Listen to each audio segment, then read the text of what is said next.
95억 원 보험금. 100억에 가까운 돈을 노리고 교통사고를 내서 만삭 아내를 숨지게 한 혐의로 기소됐던 50대가 파기환송심에서 살인죄를 무죄를 받았고요. 대신 금고 2년을 선고받았습니다. 소위 95억 만삭 아내 교통사고 사건으로 세간에 알려진 사건이죠. 동두청 경찰서 수사과장 출신 김복준 한국범죄연구소 연구위원과 함께 자세히 이 사건 짚어보도록 하겠습니다. 어서 오세요. 네, 안녕하세요. 예. 네. 95억 이 숫자가 주는 게 굉장히 큰 것 같아요. 네, 그래서 또 사건이 됐겠죠. 예. 언제 일어난 어떤 사건인가요? 이거 생각보다 오래됐습니다. 네네네. 예, 2014년도예요. 14년. 6년 전 8월 23일이니까 이즈음입니다. 그러네요. 네. 새벽 03시 41분경 경부고속도로 하행선 천안 부근에서 승합차 한 대가 갓길에 주차되어 있는 그 8톤 화물차를 추돌하면서 그대로 밀려 들어갔죠. 화물차 밑으로. 네네. 그때 이제 그 조수석에 타고 있던 24살 임신 7개월이었어요. 네네. 그 여성이 이제 그 사망했던 네. 그런 사건입니다, 이게. 20대 젊은 아내가. 예. 그런데 운전자인 남편은 아내를 잃은 건데요. 사건만 아주 드라이하게 보자면 왜 살인 혐의를 받게 된 겁니까? 뭐 그 당시에 남편 같은 경우는 졸음운전을 네네. 한 잘못밖에 없다고 얘기를 했는데 이제 수사기관에서는 몇 가지를 좀 봤어요. 액면 그대로 믿지는 않거든요. 첫 번째 이제 이 남편이 아내가 사망하기 전에 25개 보험 상품에 가입이 됐어요. 네. 그래서 그 사망보험금을 받게 되면 아까 말씀하신 95억 원 정도가 되는 겁니다. 네. 더더군다나 이제 그 25개 보험 상품 중에서도 2달 전에 아내 앞으로 30억 추가로 이렇게 그 보험을 가입한 게 있었어요. 네네. 그리고 이제 뭐 이 사람이 매달 그 이 납입하는 보험료가 납부금이 400만 원 정도 돼요. 이렇게 많이 납부하는 사람들이 있군요. 그래서 이게 흔치 않고 네네. 25개 정도의 보험에 한 달에 400만 원씩 보험금을 납부하는 사람이 우리 주변에서 흔치 않죠. 그렇죠. 그래서 네네. 이제 경찰이 의심을 했던 것 같고요. 그다음에 이제 과학적인 수사라고 경찰은 나름대로 얘기합니다. CCTV 분석입니다. 네. 전형적으로 이 졸음운전을 하는 사람인 경우에는 이 짧은 시간에 이 운전 조작 같은 걸 할 수 없거든요. 네네네. 근데 이 그 진행하는 과정에서 보면 뒷바퀴가 11자 형태로 정렬되어 있다면 이 고의로 조수석 쪽으로 미세하게 움직인 네네. 그런 게 아니냐. 그다음에 사고 직전에 상향등이라고 그러죠. 네네. 상향등을 켜는 그 조작을 해요. 네. 조는 사람이 그런 조작을 리가. 할 수 있느냐, 졸면서. 네네. 뭐 이제 이런 거 등등 때문에 이제 좀 의심을 했고요. 네. 국과수라든지 도로교통공단하고 같이 이제 시뮬레이션도 했었죠. 네네. 그러면서 이제 이거는 좀 뭔가 이상하다. 이건 고의 사고 가능성이 높다. 이런 과정에서 부검을 하니까 또 아내한테서 수면 유도제 성분이 도출이 됐어요. 네네. 거짓말 탐지기 조사를 하니까 또 거짓 반응이 나왔고요. 그리고 이제 그 사고 며칠 후에 찍은 그 환자복 입고 V자 포즈 취한 그런 사진이 또 유출되기도 했고. 아내가 사망했는데요. 예. 그래서 뭐 이제 여러 가지를 이제 종합해 가지고 이 수사기관에서는 이거는 보험금을 노린 어떤 고의 사고다. 네. 이렇게 봐서 살인죄하고 네. 보험 사기죄까지 네네. 의유를 했던 겁니다. 네. 지금 말씀하신 것만 들으면 굉장히 의심스러운 지점들이 많습니다. 그렇죠. 여러 예. 측면에서. 그나저나 아내가 사망할 정도 교통사고라면 꽤 큰 사고일 텐데 당시 남편은 괜찮았습니까? 뭐 아까 입원 중이라고. 공교롭게도 이제 네네. 조수석 쪽으로만 그 추돌을 하는 바람에 네. 화물차 밑으로 밀려 들어갈 때도 네네. 조수석에 타고 있던 아내만 사망하게 됐던 거고 본인은 뭐 다쳤지만 그 크게 다칠 정도는 아니어서 입원 치료 후에 금방 그 부상이 회복됐습니다. 네. 사실 연구위원님께 정말 궁금했던 점이 이 부분이죠. 이 파기환송심 재판부가 살인죄에 대해서 무죄를 선고했잖아요. 예. 어떤 게 결정적이었습니까? 그래서 이제 몇 가지를 이야기하더라고요. 네. 95억 중에서 54억은 일시에 나오는 게 아니다. 그리고 다른 법정 상속인하고 나누어 가지도록 돼 있다 하는 점을 하나 예를 들었고요. 네. 그다음에 이제 아내 외에도 아이들을 위한 보험도 많이 가입이 돼 있는 거라고 봐야 된다. 네. 그다음에 이제 보험금 납입이 가능할 정도의 경제적인 어려움이 없는 사람이다. 이렇게 얘기했고요. 네. 그다음에 이제 아내한테서 검출된 수면제 성분은 네. 뭐 일상 속에서 다양한 제품에 쓰이는 정도의 성분이다. 알레르기 약만 먹어도 뭐 이거 나올 수 있는 있다. 거다. 네. 그래서 뭐 살해 목적으로 일부러 수면제를 먹였다고 보기는 어렵다. 네. 그러니까 이제 결론을 말씀드리면 그겁니다. 그 고의라고 단언할 수 있는 어떤 객관적인 증거가 없다는 거죠. 네. 예.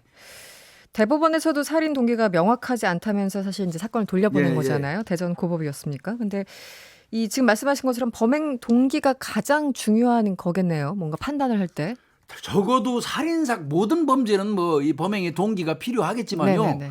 적어도 이 살인 사건만큼은 이제 이 살해의 동기가 입증이 명확하게. 돼야 돼요. 뭐 이 사건 같으면 이를테면 보험금 수령 목적이 범행 동기라고 본 거죠. 네, 수사기관은 그렇겠죠. 그런 네. 것처럼 이 범행 동기, 살해 동기만큼은 좀 명확히 명확하게 뭐 못 가린다고 하더라도 어느 정도 뒷받침되는 증거가 있어야 된다고 보는 거죠. 그런데 위원님은 개인적으로 예. 이 판결 내용 보시고 아까 뭐 54억이 일시불이 아니라 뭐 순차적으로 나오고 여러 사람이 나눠 갖는다. 네. 뭐 아이를 위한 보험을 들어놨다. 경제적 여유가 있었다 등등을 말씀을 해주셨는데 예. 설득이 되셨습니까? 저는 안 됐습니다. 솔직히 네, 말씀드려서. 저도 아직 잘 안 돼서 여쭤본 거예요. 네. 무죄 이유는 뭐 이제 결국은 뭐 무죄 추정의 원칙이에요. 명백하게 형사 사건에 있어서 형사 재판은 완벽하게 증거가 없으면 네. 피고인이 이득이 되는 쪽으로 해석해 준다는 그런 이제 네네. 취지에 따라서 내린 판단이라고 보여지는데요. 근데 저는 이제 그 당시 현장에 나갔을 때 뭐 거짓말 탐지기가 법정에서 증거 능력 우리나라 네, 없지만요. 없죠. 그 네. 부분에서 거짓 반응 또 더 나아가서는 국과수라든지 도로교통공단에서 시뮬레이션 네, 한 네. 거는 이건 과학이거든요. 그렇죠. 네, 네. 이제 그런 부분 등등 뭐 이런 게 전혀 배제된 거 그런 부분에 있어서는 좀 이해할 수 없는 뭐 수사관을 했던 사람이라서 그럴지도 모르겠습니다. 네. 저도 예전에 사실 이제 관련해서 기사를 읽었었는데 조금 이해가 납득이 안 되는 일반인의 예, 시각으로 예. 봤을 때 사실은 범행 동기라는 건 정말 치밀한 사람들, 정말 무서운 그렇죠. 사람들은 더더욱 그 알리바이를 만들어 놓을 수도 있는 거잖아요. 네. 충분히 만들 수 있죠. 그쵸. 아니, 기본적으로 이제 뭐 이 사건은 보험 사기는 무죄로 끝났지만요. 네네. 보험 사기라는 범죄를 그 예로 들면 그건 기본적으로 애초부터 계획 범죄입니다. 처음부터. 애초부터 계획 범죄라는 건 바꿔서 얘기하면 아주 치밀하게 이 그 범행을 수행한다는 네네. 거거든요. 예. 살인죄는 결과적으로 무죄로 판결이 됐습니다. 예, 그런데 예. 피고인에 대해서 금고 2년형을 선고하고 법정 구속했어요. 이거는 왜 그런 건가요? 이제 아마 이 검찰에서 네. 살인과 그다음에 사기 이제 두 개로 기소하면서 두 개의 죄명으로 기소하면서 혹시 그게 안 되면 교통사고 처리 특례법상 치사죄 네네. 이거를 적용해 주십시오 하고 예비적 공소 사실을 기재했어요. 네. 그러니까 이제 그 재판 과정에서 판사가 아까 말씀드린 것처럼 살인하고 사기는 무죄다 하면서 이제 예비적 공소 사실, 교통사고 처리 특례법상의 치사죄. 네. 정말하면 이제 졸음운전이에요. 네, 네. 졸음운전을 인정을 한 거죠. 이 만삭의 아내가 안전벨트를 풀고 좌석을 뒤로 젖힌 채 잠자고 있었으면 더 주의를 했어야 되는데 그걸 네. 안 해서 사망에 이르게 했으니까 그거에 대한 책임으로 금고 2년형을 처한다는 거죠. 금고 인형. 김미나님이 위원님 그 말씀 들으시면서 문자 주셨는데요. 어떤 남편이 배우자한테 95억 보험을 드나요? 무죄라니 합리적인 의심이 들만하네요. 이런 문자 주셨어요. 예. 아까 이제 여러 가지 그 상황을 말씀 주셨는데 25개 보험 상품에 가입돼 있었고 95억 원 보험금. 그런데 한 달에 한 400만 원씩 냈다고 했잖아요. 보험료가. 예.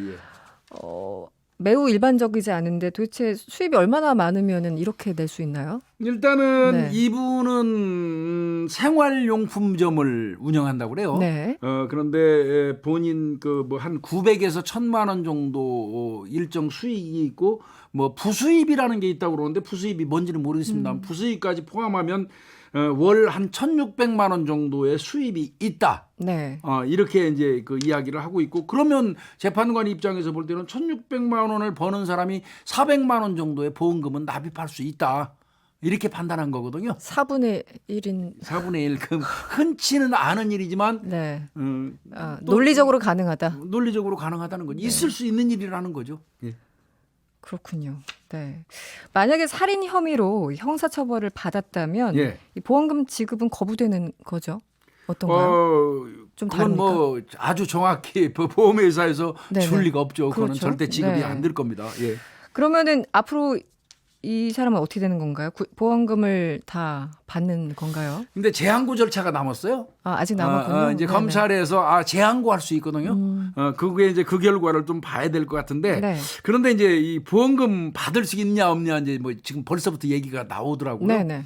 물론 이제 이분이 현재까지 상태에서는 뭐 보험 사기라든지 살인죄에 있어서는 무죄를 받았기 때문에 네. 유리한 건 사실이에요. 그런데 네. 이거 좀 다를 수 있습니다. 이 보험 사기 관련돼서 형사 사건에서 무죄가 됐다 해가지고 또 네. 반드시 민사에서 보험금 관련된 그 소송에서 이긴다는 보장은 없어요. 그렇습니까? 이 사례가 있습니다. 이게 2012년도에 의자매 독초 방주 사건이라는 게 있었어요. 네. 어떤 의자매 거죠? 그 오모 씨라는 여성이 그 자기 의자매 이 장모 씨라는 그 여성 사망 3주 전에 종신보험에 가입을 해요. 그래놓고 이 의자매 장 씨가 이제 그 극단적인 선택을 하는데 네. 방조해 버립니다. 그렇군요. 그래가지고 네. 이제 그 재판에 회부됐는데 형사 사건에서는 그 이듬해 무죄 떨어졌어요.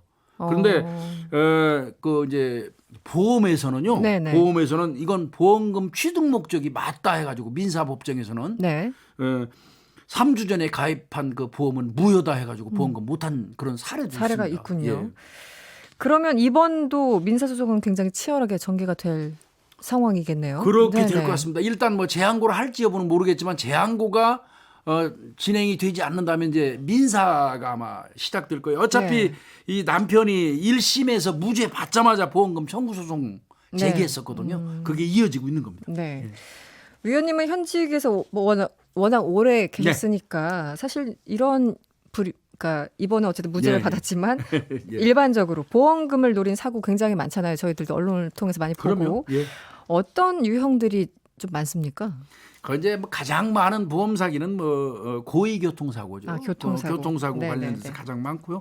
이 보험 범죄 같은 경우는 이제 참 이거 하면 안 되는 게요. 한 번 선고가 나면 쉽거든요. 그러니까 사람을 끌어들이는데 대체로 남을 끌어들이는 게 아니라 자기 가족들을 끌어들여요. 그래서 어떤 경우는요. 제가 뭐 사건 취급해봤는데 네.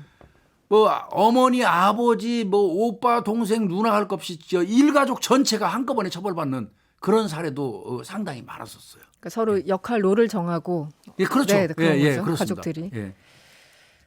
참 이해가 안 가네요. 그 보험 회사 같은 경우도 이런 걸 조금 확인할 수가 없나요? 예를 들어 제가 보험을 이제 판매하는 사람이라면 지금 나한테 가입하려 한 사람이 이미 한 20몇 개를 들어놨어요. 근데 또 들려고 해. 그럼 좀 이상하잖아요. 근데 그런 거는 전혀 확인할 수가 없는 건가요? 근데 보험사 입장에서는 네. 뭐 절차상 특별한 하자가 없다면 일단 뭐 보험을 요건만 드는 충족된다면 보험을 거부할 이유는 사실상 없겠죠. 네. 그리고 또 보험 사기를 예측하고 요건이 충족된 사람 보험 가입을 거부하면 그건 시비거리가 될 수 있어요. 그 자체가. 예. 네. 알겠군요. 이 보험에서도 사실은 지금 말씀하신 여러 가지 사건, 사고 워낙 많다 보니까 자체적으로도 굉장히 수사라는 표현은 좀 그렇습니다만 조사를 굉장히 치밀하게 한다고 들었어요. 뭐 전직 형사를 조사 요원으로 채용한다는 얘기도 있는데 사실입니까? 이거 이제 각 보험사의 보험 사기 특별 조사팀이 있어요. 네네. 이 이른바 이제 SIU라고 그러죠. SIU. 뭐 제 후배들도 몇 사람 가 있기는 합니다. 그렇군요. 근데 이게 형사들만 가 있는 게 아니에요. 어떤 아무래도 실무를 했던 형사들이 맹활약하다 보니까 네네. 언론에는 SIU 하면 전직 형사라는 그 등식이 성립되는 것 같은데 네네. 그렇지 않아요. 거기에 있는 사람들은 검찰 출신도 있고요. 네네. 간호사 출신도 있어요. 그럴 수 있겠군요. 그다음에 의무 기록사 이거 차트 같은 거 읽을 줄 알아야 되기 때문에 네네. 그다음에 손해사정인 같은 분들 네. 이런 다양한 특수 경력자들이 종합돼 있습니다. SIU에. 그렇군요. 그런데 전반적으로 보면은 그러니까 굉장히 한 팀으로 굉장한 실력을 발휘하겠어요. 이런 분들이 한꺼번에 모여 있으면 보험회사 입장에서는 어떻게 보면 그 수사기관보다 수사권이 없어서 그렇죠. 네. 더 치밀하고 종합적으로 할 수도 네, 있습니다. 할 수 있겠군요. 예. 팀 구성만 본다면 알겠습니다. 다른 사건도 하나 여쭤볼게요. 이 저희가 뭐 프로그램에서 잠시 다뤘습니다만 강남 한복판에서 또 다시 사고가 일어났어요. 이른바 묻지마 폭행인데 한 남성이 길 가던 여성들의 얼굴을 그냥 때리고 도망갔다고 하는데요. 네, 먼저 사건을 잠깐 설명해 주시면 어떻습니까? 지난 8일 날 00시 40분 네네. 이 강남구 노년역 부근에 있는 대로변에서 여성 한 분이 택시를 잡으려고 노력하고 있었나 봐요. 그때 느닷없이 나타난 남성이 30대 남성입니다. 주먹으로 그 여성의 안면을 폭행하고 가버린 거예요. 전혀 아무런 이유도 없이. 아무런 이유도 없이. 그리고 이제 그 남성은 연이어서 그 인근으로 도주하면서 뭐 나름 도주한 거죠. 신노년역 정도 가가지고 또 여성 한 분을 두 분이 있었는데 그 중에 한 여성분을 또 주먹으로 구타를 한 겁니다. 그러니까 이제 그 여성분이 112에다 신고를 했던 거고요. 그래서 이제 경찰이 그 두 사건만 가지고 사실은 이제 저 범인을 찾으려고 노력을 하고 있었어요. CCTV 막 분석하고 그랬을 거 아니에요. 그러다 보니까 어느 날 10일 날 오전에 강남경찰서에 그 30대 남성이 자진 출석을 했어요. 자수한다고 하면서. 자수를 했습니까? 그래서 왜 여성들을 폭행했느냐 그랬더니 술 취해서 그랬습니다. 이렇게 얘기를 했는데요. 경찰은 이 사람 그 여죄가 있을 개연성이 이건 상당히 높거든요. 그래서 CCTV를 그 주변을 넓혀가지고 분석을 했더니 여성이 5명 더 나왔습니다. 그러니까 총 7명의 여성을 무작위로 지나가면서 마구 때렸던 그런 범행이었던 겁니다. 굉장히 충격 주는 사건이죠. 그럼 그게 하루에 다 발생한 건가요? 아니면은 하루에 다는 아닌 것 같습니다. 분산돼서 그러니까 이 남성의 인착을 알고 이제 아마 7명이 각각 다르긴 한 것 같습니다. 시기를 조금 확대해서 아까 말씀이 7건이요. 그러면은 신고를 안 한 여성분도 계신 그렇죠. 못한 누군지 뭐 그 경우에는 이제 경찰이 아마 이제 피해자를 또 찾는 노력을 해야 될 겁니다. 그렇군요. 이 사건은 어떻게 보십니까? 이거는 뭐 이제 노년역에 여성만 있는 건 아닌데. 제가 이제 그 범죄 다루는 사람 입장에서 두려운 부분은 이거 묻지마 범죄 아니냐. 묻지마. 근데 이제 묻지마 범죄라는 범죄 용어는 원래는 없어요. 원인을 알 수 없는 동기에 의한 범죄라고 이렇게 얘기하는 게 원어입니다.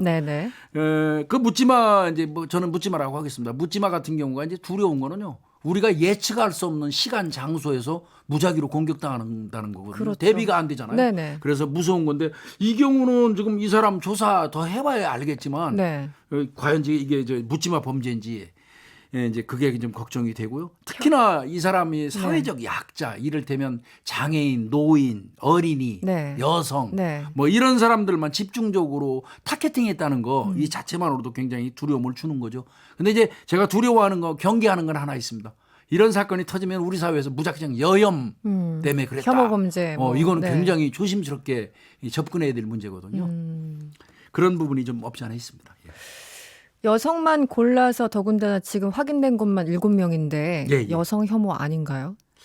그래서 이제 이거는 이건 뭐 감정을 담아서 질문한 게 전혀 아니라 그냥 객관적으로 지금 객관적으로 지금 외견상 보이는 거는 그럴 수도 있거든요. 가능성이 있는데. 그렇지만 이 사람의 이제 또 조사가 필요하겠죠. 이 사람 개인에 대한 성향이라든지 정신적인 문제라든지 뭐 이런 것 등등을 종합적으로 조사가 완료되면 진짜 여혐일 수도 있고 아닐 수도 있고. 아닐 수도 있고 그렇죠. 술에 취해서 그랬다고 자수해서 변명했다고 하셨잖아요. 그러면 그 자체가 뭐 또 경감 사유가 됩니까? 안 됩니다. 요즘은 안 돼요. 요즘에는 뭐 술 취해가지고 남 폭행하고 나 술 취해서 기억 안 나서 그랬습니다. 심신미약이었습니다. 이렇게 심신상실 이거 절대 요즘에는 안 통합니다. 이게 그 피해 여성분이 그런 얘기를 했다고 하죠. 이게 주먹이었으니까 그나마 그렇습니다. 흉기였으면 이거는 정말 대형 사고잖아요. 여성의 얼굴에 어떤 흉기로 공격을 했다면 이건 뭐 상당히 대형 사고죠, 진짜.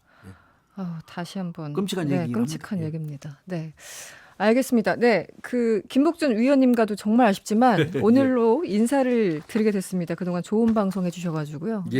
많은 청취자분들이 감사하다는 문자가 많이 왔습니다. 감사합니다. 고맙습니다. 수고하셨습니다. 지금까지 김복준 한국범죄연구소 연구위원이었습니다.